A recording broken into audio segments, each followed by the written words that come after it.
Diddy's children largely remained out of the public spotlight during their father's trial. However, as attention has increasingly shifted toward their own past and experiences, several troubling claims and details have begun to surface, drawing new scrutiny and public interest. If you don't mind me saying, tis tales.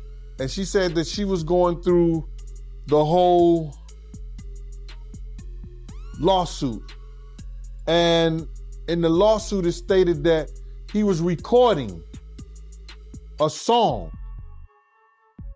And the guy, Little Rob, had it in the recording that the girl was actually fighting him off her, and he was trying to make her drink some tequila, and she said, "What's in it? Is anything in it?" And he was trying to fondle on her or whatever like that during the time. And Lil Rob picked that up at the recording. So she's a part of the lawsuit. What has drawn attention is the timing of it all. As Sean Diddy Combs awaits sentencing following his federal case, 6 of his children have submitted letters supporting him. He has reportedly spent more than a year in custody, and after being convicted on 2 transportation-related charges while avoiding more serious allegations that could have carried a life sentence, the final decision now rests with Judge Arun Subramanian. In an effort to present a broader picture of his character, his legal team has provided the court with numerous letters, including statements from 6 of his 7 children. Good morning, guys. Top of the morning, y'all. Good morning. Stepping, Good looking morning. fleet, stepping. Good morning. Oh my God. That jacket is, oh my God. That's the most Jacket ever. Oh my God. Good morning, guys.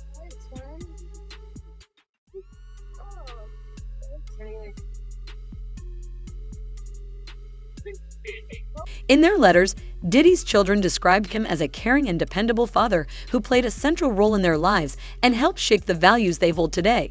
Justin Combs acknowledged that his father is not without flaws, writing that while mistakes were made, he still sees him as a present and loving parent who taught his children about respect, resilience, and family unity.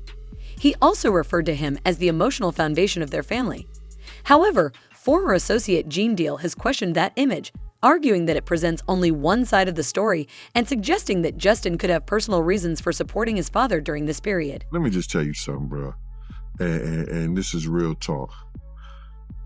He's still going to jail. You happy because he didn't get the RICO and the racketeering, so he gets to keep his money. He gets to keep his inheritance.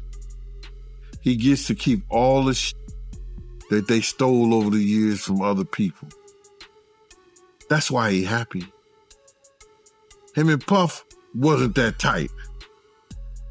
They used to go at it. People close by would tell that story. Yeah, that's still his father. But you and I both know that extra right out there, come on, man. Outside the court, the judge might give him extra time for this and his antics. Puff not coming home, bro. And you gotta realize at 50-something years old, he'll come out to get his Social Security or better. How old is he? Born in 69? We're like 54, 55, something like that. He'll come out and get his Social Security. He had to do 85% of his time. That right there, King Kong or Christian, acting like that in front of the courts, in front of everybody. Several of the letters also focused on how Diddy supported the family after the death of Kim Porter in 2018. Quincy Brown wrote that despite dealing with his own grief, Diddy made it a priority to be present for the children and help hold the family together during a difficult period. Delilah Star Combs and Jesse James Combs shared similar thoughts in a joint statement, describing their father as loving, supportive, and deeply committed to his family. Meanwhile, Christian Combs appealed directly for compassion, saying the situation had taken an emotional toll on both him and the family.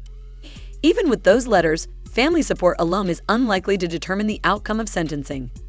Diddy's legal team has reportedly argued for a sentence of no more than 14 months, an amount close to the time he is said to have already served, which could potentially affect when he is released depending on the judge's decision. There have also been media reports speculating about possible cooperation efforts behind the scenes, but those claims remain unconfirmed and should be treated as allegations rather than established facts. Interview. Gene Deal also suggested that King's alleged reckless behavior may have contributed to the chain of events that eventually led to Diddy's arrest.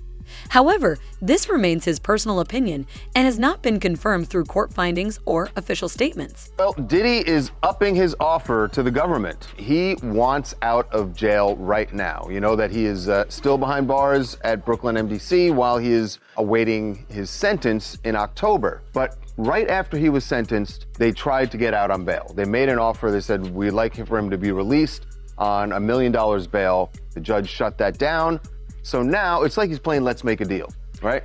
How about this, Your Honor? What if we offer a $50 million bail package? The money has gone up, but the reason that he thinks he should get out is because he says what he's convicted of were non-violent offenses. And he's right. He's right that he was convicted on 2 counts of the Mann Act. The Mann Act is hiring a prostitute and taking the prostitute across state lines. It's a non-violent crime. So when you look at what happened, there were allegations that he was violent toward Cassie and Jane, during the prosecution's case. There was testimony. But the jury found him not guilty on those counts. And when you look at the Intercontinental video in 2016, he would have been convicted had he been prosecuted in California. Right. But he wasn't. And the statute of limitations ran. So his position is, look, you're holding me because you say I have violent propensities, but that's not what I was convicted on. It's not what he was convicted on, but those violent propensities do exist. Look, the bottom line is they didn't convict him You guys of are arguing the wrong violence. point. The Mann Act, under the bail statute, you can argue what you think the law should be. Here's what the law is. Under the bail statute, it is considered a violent crime. We can say it doesn't include violent. The Mann Act, 18 U.S.C. 2421, prohibits the transportation of individuals across state lines for prostitution and other immoral purposes. This is called a crime of violence when determining whether to detain a defendant on bail. Right, on bail. Wait a second. He just dropped. That's Hold what we're on. talking You about. had the But actual. he's asking for bail. Hold on. No, but the judge didn't allow bail for $1 million. I know. They were willing to put $1 million up. And by the way, you know as well as I know that and I'm not defending Diddy here. All I'm saying is, no, I'm not. I mean, Diddy should have been convicted in California. Hold on. But what I'm saying is, the Mann Act is not a violent crime. I know what you're saying. I get it. It's not. But the judge has to go by the code. So is this about amount? Is this about amount? It's not about amount. So it says on bail. Once the violent crime, the defendant, the convicted defendant, has to prove by preponderance of the evidence to convince the judge one of two things. Either, both, he's not a flight risk. The judge did not weigh not letting him out on him being a flight risk. There's no real evidence he's a flight risk, and that's what the money would go to. Is he willing to leave $50 million behind? He has an ankle monitor. Right. He's not really a flight risk. Surrenders passport, too. Surrenders passport. The other thing that Diddy has to show, the burden is on Diddy, is that he is not likely to commit the same violent act, the Mann Act, again. Diddy, remember, even though he knew he was under federal surveillance, even though he was about to be arrested, was conducting a freak-off. So what you're saying is they will keep him behind bars pending sentencing because they're afraid he might have a freak-off with a prostitute. Correct. For Diddy, legal controversy did not begin with the current case. Public scrutiny intensified in late 2023 when his former partner, Cassie Ventura, filed a lawsuit alleging misconduct. The case was settled shortly afterward, but it was followed by additional lawsuits from others raising separate allegations. One more recent lawsuit reportedly includes claims involving Justin Combs, alleging promises of career opportunities and misuse of personal material as a form of influence or control. The filing also argues that these alleged actions reflected a broader pattern, though both Diddy and his legal team have denied the accusations and continue to challenge them in court. The plaintiff is seeking damages, citing emotional distress. Meanwhile, online theories suggesting that Diddy may be directing attention toward his children to distract from his own situation remain unverified speculation with no confirmed evidence supporting them. I heard about the mixtape, bro. I heard some of the lyrics is on there.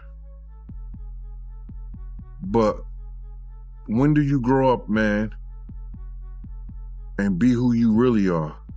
Because you ain't no gangster. You don't know what a gangster is. You a prankster. You a prankster, son. Stop that. I think when the people heard the mixtape and they called him out on it, and they was checking him and they was trying to check him, but they lost, bruh. They don't have no guidance. The dude who's supposed to be doing, I don't know if he's security or whatever like that. Man, what the fuck is you doing out here like this? He gets on the ground and start doing push-ups with him. Bruh, for real? Man, put your shirt on and get your ass back in that damn car. Stop acting like you stupid. Act like you got some sense. That's when they making the dollar make them, bruh. The dollar is making them. What you happy about? You gotta realize they know his daddy's still going to jail. They happy because they feel like the government doesn't have a right to mess with nobody's assets at this time. The verdict on the RICO, non and void. Nothing. Racketeering, nothing. And I guess it was some kind of, what was the other charge? Sex or something like that? Not sex. They got the sex charges, but the RICO, the racketeering, and the kidnapping. The kidnapping, coercion, kidnapping, all this like that. All that was non-void. It went nowhere. It went nowhere. But you still partying? Your dad about to do some time. So he ain't getting life. Maybe he was around there dancing because Diddy ain't getting life. The attention has not been limited to Diddy's children. Recent reports have also brought renewed focus to his mother, Janice Combs. A report published by Rolling Stone in January referenced allegations that she hosted parties at their home during Diddy's childhood and included claims linking her to events described in media coverage. However, these are reported allegations and should not be treated as established facts without confirmation. Feel like he played a part in that video coming out. Him making a comment saying that, they forgot to raid the house next door that his dad owned. Yeah, man, he was walling out. Yeah, I think he was just, I don't believe he bought the house next door. Because let me just tell you something. If anything or any name that had to do with Bad Boy, the federal government going to run that. They know all the properties Diddy have. They wasn't even talking about the raid that they did in New York. But they did a raid in New York too. Yeah, I ain't hear about that raid. I only heard about the LA and Miami raid. But you feel like the feds, they released that video over King Kong's comments. Oh man, I've worked in law enforcement for 27 years. And I had the opportunity to see HIDA. It's a place, whereas they have the state, the feds, the NYPD, the Department of Corrections, and the state police. Yo, this place could be half of a basketball court. That's where they just got lines of computers with officers of all different people and officers just on the internet. Whoever's over that case, whoever's working that case, don't you know they saw that and took it to their boss? You might think it's petty, but it's not. You do not agitate a lion with a pork chop. And that's what that kid did, bro. Some people feel like, Diddy, he played a part in that video coming out too. Him being spotted with Stevie J, smiling at the camera. A lot of people blame him too. But bro, what did I tell you?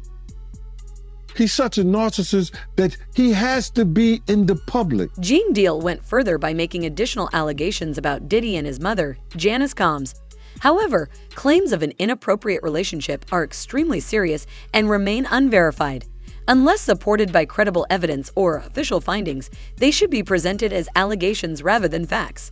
Diddy does have a plan to try to derail the information, derail the chain of evidence, derail history as it actually happened. And he is the kind of guy that has no problem with re-victimizing people all over again.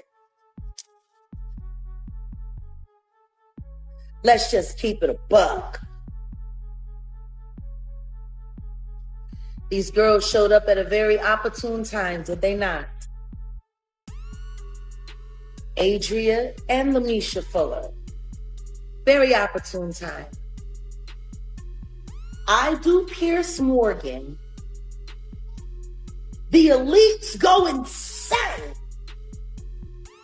Ariel Mitchell Kidd drops Adria English as a client after she got drunk and talked with Tasha K, which was bad in itself, if you ask me. Tim Dog Patterson, described as a longtime friend from Diddy's early years, discussed these topics in the documentary Diddy, The Making of a Bad Boy, which premiered on Peacock. Patterson reflected on the environment they grew up around, suggesting that certain experiences may have become normalized over time and potentially influenced how they view the world. He also argued that Diddy's upbringing could provide context for the controversies and legal scrutiny that later surrounded him. Similar opinions have been expressed by figures such as Jaguar Wright and Suge Knight, who have publicly suggested that Diddy's behavior may have been shaped by influences within the music industry, although these remain personal claims and interpretations rather than established facts. A guy named D1 that's suing her. I think that they accusing Diddy mom of stealing anything is wrong. All she did was allow him to put certain things in her name to protect. If at any time, because of some of the things that he was doing and the nature of what he was doing and he knew he was doing to people, if he ever sued, he'd probably be safe having money and things in her name. Do you understand that?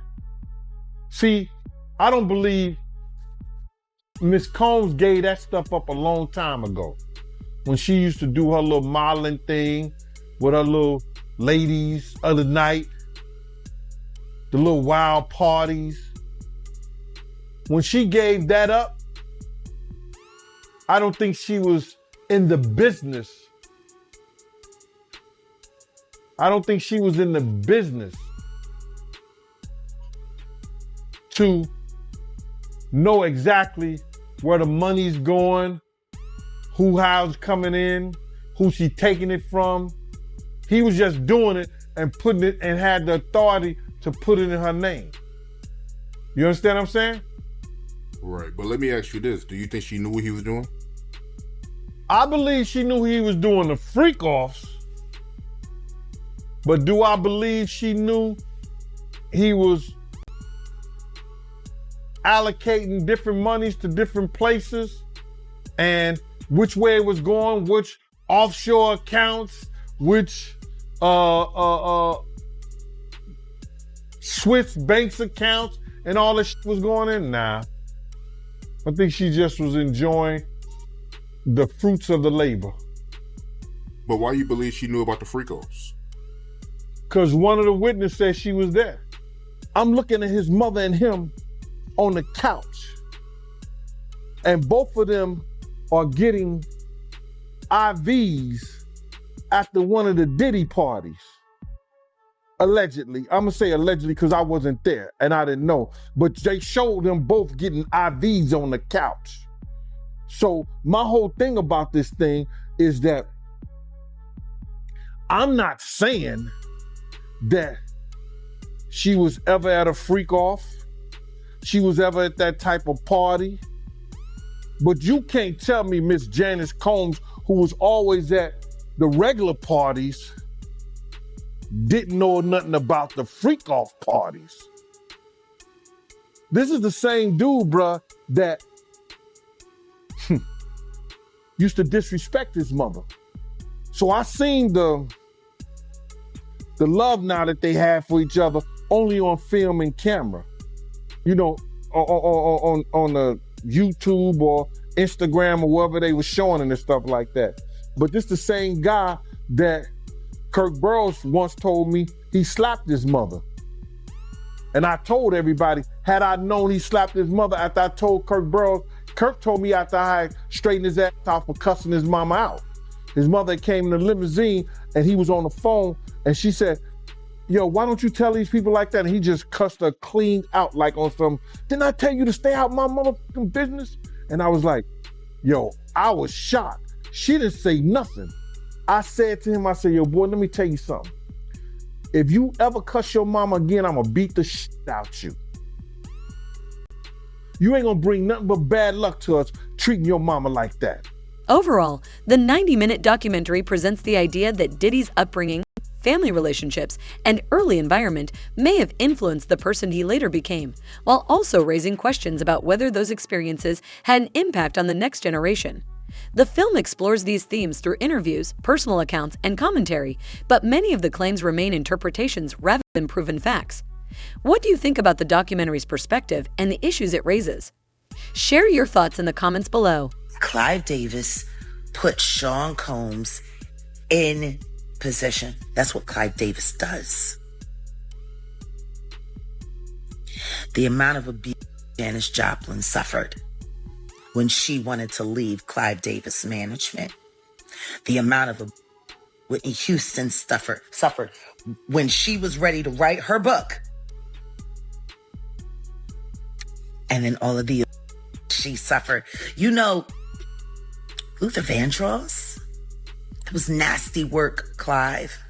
Swinging it at Jay-Z's knees. I'm swinging it at Clive Davis's knees. And I'm swinging it at anybody else's knees who has had anything to do with this tyranny, with this evil. Jaguar Wright explained that Clive Davis acts like he doesn't even know Diddy. An interviewer tried to ask Clive Davis what he thought about Diddy's situation, and he literally played like he was an old man and he couldn't understand what the interviewer was asking him. And when I tell you, you could see it in Clive Davis's face that he knew exactly what this man was asking him. He just didn't know how he was going to try to answer this question. It was so awkward. Then the person next to Clive Davis said they're asking about Diddy, and Clive Davis didn't say a word, and he continued to walk into this restaurant.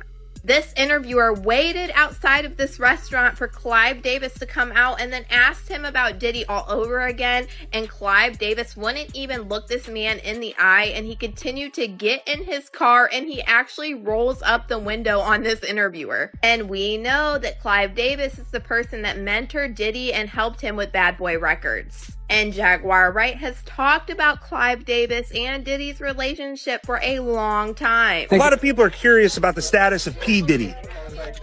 Status of what? P. Diddy. Diddy. I can't read the status of What do you make of that situation? All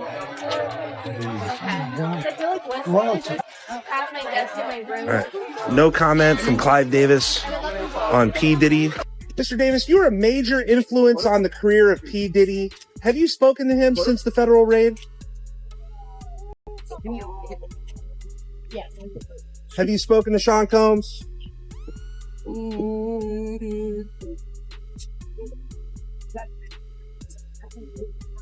Any comment, Mr. Davis? Any comments about Diddy? He credits you as one of his mentors. And in her new interview with Real Life Street Stars, they actually brought up this weird encounter with Clive Davis to ask Jaguar Wright how she felt about it. So I'm going to go ahead and roll you guys this clip of Jaguar Wright explaining why Clive Davis would act like he couldn't understand questions about Diddy. And you guys let me know what you guys think about all this in the comments. You mentioned Clive Davis. They just showed him recently walking into somewhere, and they asked him about Diddy, and he said, "Who?" Is that old age, or does he not? They're not in the same world, or they're in the same world, but they're not cohorts. He's definitely been his. Oh, okay. I would call that the same world. Okay. It's pretty And intertwined. for him to say Diddy who is his way of saying, I'm not talking about Sean anymore. Maybe he's been playing cozy with the other Sean. Let me ask you this. Yeah, I think for appearance sake, they're afraid to do that. But I got two questions. One, Clive Davis, his name has been thrown around a lot now, and he's not speaking out. I know some people that know Clive, and I think he's got concerns. Now, he's a powerful guy, no question about it. But did you ever hear anything about him? Puffy and Clyde, according to Puffy and everybody else, they've been lovers. Shit, Clyde know Ray J, Clyde know Puffy, Clyde know everybody. Mm-hmm. Clyde's that type of guy. And if you notice, somebody sent me a clip one time on my tablet, and somebody asked Clyde about Puffy. They called me, they asked him about it. He acted like he didn't know who the man was. Yeah. Like he never knew him. I mean, what did you hide, Clyde? You know? Yeah. But at the end of the day, Clyde is one of the guys who got away. But old as Clyde is, he should be able to tell the truth. It ain't like he got a lot to live on earth. I'm quite sure he's slowly coming to a painful end.